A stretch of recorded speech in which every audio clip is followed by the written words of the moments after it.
अस्सलाम वालेकुम dear students, my name is Mohammad Rehan Wasim and I am your physics teacher. अगर अभी तक आपने स्मूथ सॉल्व स्कॉलर को सब्सक्राइब नहीं किया तो सबसे पहले हमारे चैनल को सब्सक्राइब कर दें। आज की वीडियो लेक्चर में हम क्लास 9 फिजिक्स चैप्टर नंबर 6 का नेक्स्ट टॉपिक जो है वो डिस्कस करेंगे, जो कि है एनर्जी, और ये हमारे चैप्टर का टाइटल भी है वर्क एंड एनर्जी का। तो बात करते हैं एनर्जी के स्टूडेंट्स। अगर हम बात करें एनर्जी की तो इसके अंदर हम देखते हैं कि हमारे पास जो है एनर्जी किसी भी चीज़ के अंदर नेचर में वेरियस फॉर्म्स हैं। अगर हम बात करते हैं अपनी नेचर की, यूनिवर्स की, इसमें एक एनर्जी जो है वो हमारे पास डिफरेंट फॉर्म्स के अंदर एग्जिस्ट करती है। अगर आप एक वाटर की बात करते हैं, वाटर जो है वो अगर किसी जगह से फ्लो कर रहा है तो बच्चों उसमें भी क्या है, एक एनर्जी वो पोजेस कर रहा है, एक एनर्जी वो अपने अंदर रख रहा है। इट मीन्स उसके अंदर जो है वो काम करने की एबिलिटी है। अगर किसी बॉडी के अंदर वर्क करने की एबिलिटी है तो उसको हम एनर्जी का नाम देते हैं।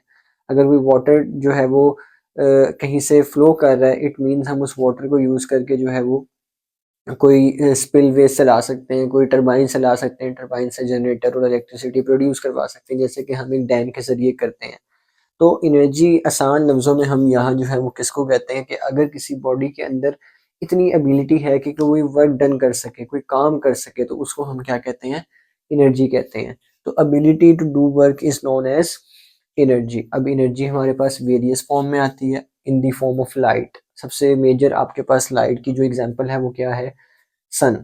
इसी तरह अगर आप साउंड की बात करते हैं, हमारी आवाज़ जो है इसमें भी क्या है, एनर्जी है। जो एनर्जी एक सोर्स से एक ऑब्जर्वर तक जो है वो ट्रेवल करती है in the form of waves. इसी तरह हीट एनर्जी, इसकी भी सबसे बड़ी हमारे पास जो सोर्स है वो सन है।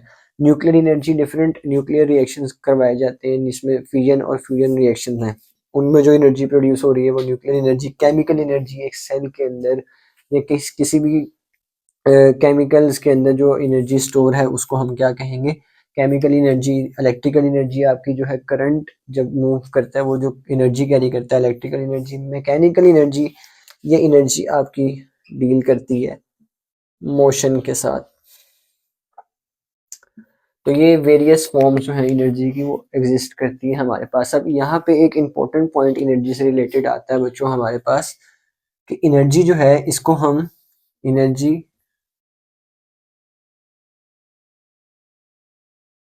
Can never be created and nor destroyed, यानी कि हम ना कि एनर्जी को जो है वो ख़त्म कर सकते हैं, ना हम इसको बना सकते हैं। ये बाय नेचर एग्जिस्ट करेगी। ये एक इंट्रिंसिक प्रॉपर्टी है नेचर की कि जो एनर्जी है उसने एग्जिस्ट करना ही करना है।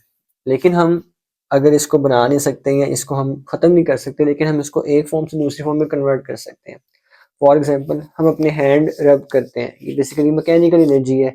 अब ऐसा रिजल्ट क्या होता है, यहाँ पे हीट प्रोड्यूस होती है, तो देखिए हमने मैकेनिकल एनर्जी को कन्वर्ट कर दिया हीट एनर्जी में। तो इस तरह से हम वेरियस फॉर्म्स को एक फॉर्म से दूसरी फॉर्म में कन्वर्ट कर सकते हैं। तो ये हमारा एनर्जी का यहाँ पे कुछ कॉन्सेप्ट्स थे। इसी के साथ यहाँ पे उसने हमें बताया कि मैकेनिकल एनर्जी जो मोशन के साथ रिलेट कर रही है उसमें दो एनर्जी मेन्स हैं। एक काइनेटिक एनर्जी जो कि मोशन ऑफ बॉडी के साथ डील करती है, और एक पोटेंशियल एनर्जी जिसको हम पोजीशन के लिहाज से जो है वो बॉडी के देखते हैं। काइनेटिक एनर्जी ज़्यादातर जब बॉडी मूव कर रही है पोजेस करती है, पोटेंशियल ड्यू टू रेस्ट है। या इसमें आपके पास फर्दर आती हैं पोटेंशियल एनर्जी के अंदर इलास्टिक पोटेंशियल एनर्जी। किसी स्प्रिंग के अंदर जो एनर्जी स्टोर है वो इलास्टिक पोटेंशियल है, या फिर ग्रेविटेशनल पोटेंशियल एनर्जी। जब आप किसी बॉडी को किसी हाइट पर ले गए हैं तो उस वक्त जो उसके अंदर एनर्जी स्टोर है उसको हम क्या कहते हैं, ग्रेविटेशनल पोटेंशियल एनर्जी कहते हैं। तो ये आपके पास एनर्जी का टॉपिक था। अगर आपका इस टॉपिक से रिलेटेड कोई भी क्वेश्चन हो तो कमेंट सेक्शन में लाजमी पूछिएगा। हमारी वीडियो को लाइक एंड शेयर कीजिएगा। जज़ाकल्लाह, अल्लाह हाफिज़।